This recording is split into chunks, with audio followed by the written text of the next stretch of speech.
É aqui que todo o mistério acontece, numa espécie de terreno com milhares de pessoas para assistir o festival anual de máscaras. As máscaras ritualísticas sempre fizeram parte de uma rica tradição cultural e religiosa dos africanos. Essas máscaras podem assumir formas muito diferentes, e aqui é o melhor lugar para vê-las todas juntas.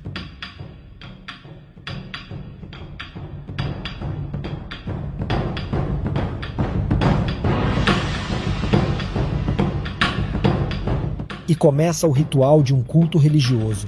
E então já vemos que alguns espíritos incorporam uma armação de palha, onde aos sons dos tambores essa armação de palha começam a dançar sozinho.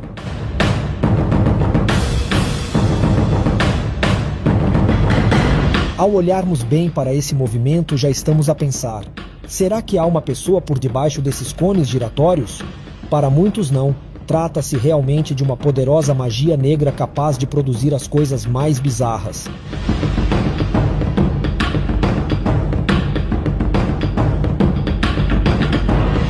De acordo com a magia negra africana, somente os sacerdotes poderosos possuem um poder para invocar esses vodus. E nesses dias são feitos vários rituais e várias oferendas. E uma dessas que vemos é um cabrito que é colocado por baixo dos ambientes para que a entidade possa se alimentar ou se manifestar com aquilo, segundo a cultura deles.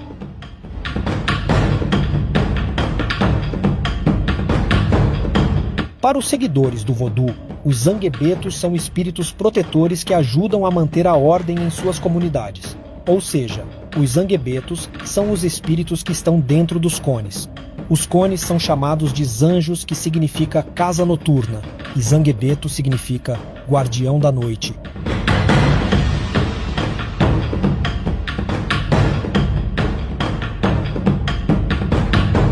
O mais inexplicável é que depois de vê-lo mover-se e dançar, descobre-se que não há ninguém embaixo do cone de palha, revelando que trata mesmo de algo sobrenatural. Para nós aqui do outro lado do mundo, todos os seus elementos e este simbolismo dos zanguebetos são difíceis de entender porque nos movemos dentro de outro paradigma. Os zanguebetos é uma comunidade de adeptos que lidam com todos os assuntos com grande sigilo, e quebrar o sigilo pode acarretar em punições muito severas. Isso ajuda a tornar mais difícil ainda em descobrir seu segredo.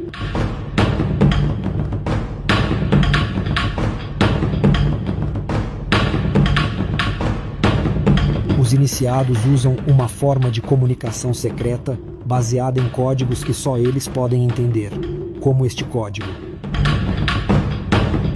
Os mediadores conhecidos se comunicam com os zanguebetos e transmitem suas mensagens aos outros. Os creguebetos são as pessoas que veremos sempre próximo aos zanguebetos para dar as direções dos seus caminhos, evitando que ninguém se aproxime demasiado. E sempre atento a qualquer detalhe que possa levantar qualquer suspeita. Mas os zanguebetos são também uma forma de entretenimento e, como tal, participam em festivais locais, demonstrando suas habilidades de dança e seus poderes mágicos.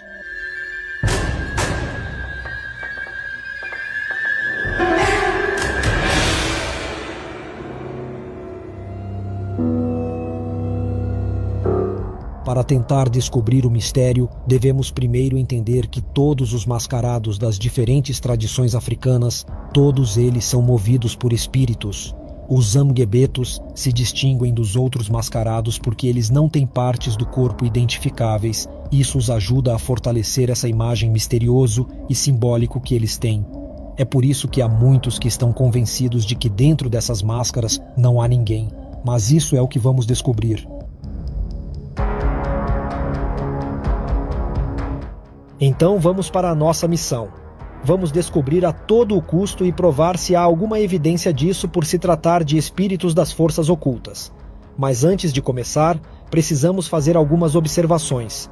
Cada zanguebeto tem uma configuração diferente dependendo da função a ser desempenhada. Este, por exemplo, pode ser desmontado em pedaços, mas lembrando que nem todos são desmontados.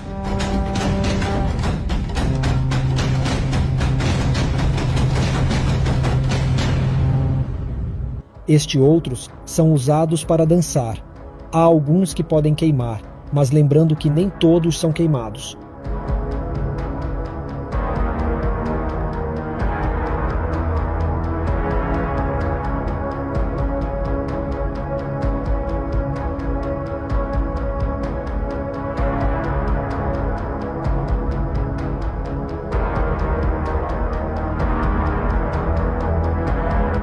Há também aqueles, como já dissemos antes, que fazem aparecer artefatos como essa pedra giratória. Eles podem virar para mostrar que não há ninguém dentro, e é justamente nesses últimos zanguebetos que vamos focar para desvendar o mistério. Entre os diferentes tipos de zanguebetos, existem alguns onde claramente as pernas podem ser vistas, mas como já vimos, são tipos diferentes de zanguebetos e pessoas, e estamos cientes disso, e nos enganamos ao criarmos uma ilusão.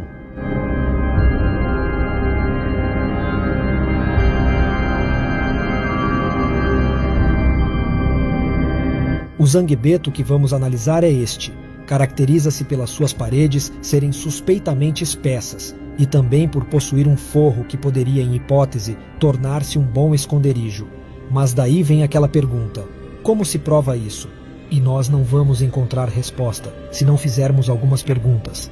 Primeiro, se não há ninguém nos zanguebetos, por que eles precisam de uma janela ou de um olho mágico para se conectar com o exterior? Segundo, por que é necessário cobrir todo o zanguebeto com palha, não deixando nada do interior à vista? Não seria mais espetacular ver o cone flutuando? Porque quando o artefato aparece e desaparece e começa a se mover, percebe-se que demora o tempo suficiente para alguém se esconder ou sair do esconderijo, isto é, para revelar ou ocultar objetos. Terceiro, e por que são necessárias mais de 6 pessoas para levantar um cone de palha? Quão pesado pode ser? A confecção desses cones são de ráfia de palmeira, e sabendo disso podemos calcular o peso de um desses zanguebeto, calculando uma medida para cobrir 3 metros de diâmetro. Dá um peso que é de 400 gramas. Então quantos quilos dessas palhas seriam necessárias para montar um zanguebeto? 5 quilos. 8 talvez. Digamos, exagerando, que precisamos de 25 medidas de 3 metros cada dessas palhas de ráfia para cobrir todo o cone.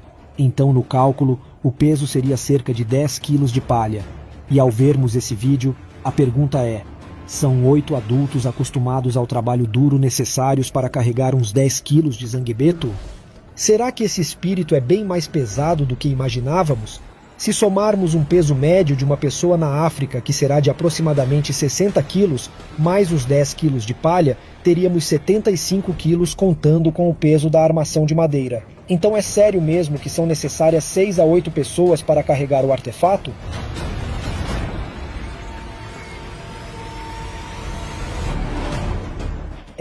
Mas até agora foram apenas imaginação e dúvidas ao ar. E o que precisamos é ter alguma prova que nos dê evidências do que estamos imaginando. E será uma tarefa difícil, já que os zanguebetos fazem muito bem o seu trabalho e não vão facilitar a nossa descoberta dos seus segredos. E quando menos esperamos, eis que surge esse vídeo, justamente o que faltava para montarmos o nosso quebra-cabeça. Podemos ver o momento em que o zanguebeto se vira para o público, onde podemos ver seu interior. Mas vamos ver a reação do mestre.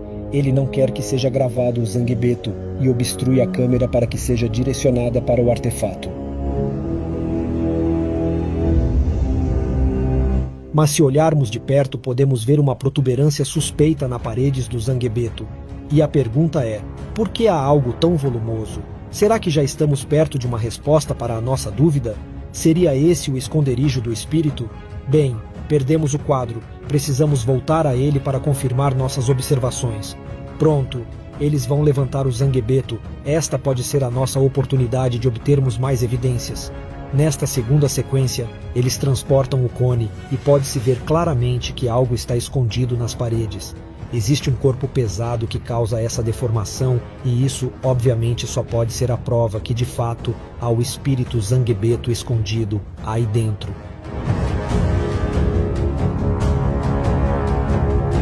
E conforme diz a Bíblia, não há nada escondido que não venha a ser revelado, nem segredo que não deva ser conhecido. E parece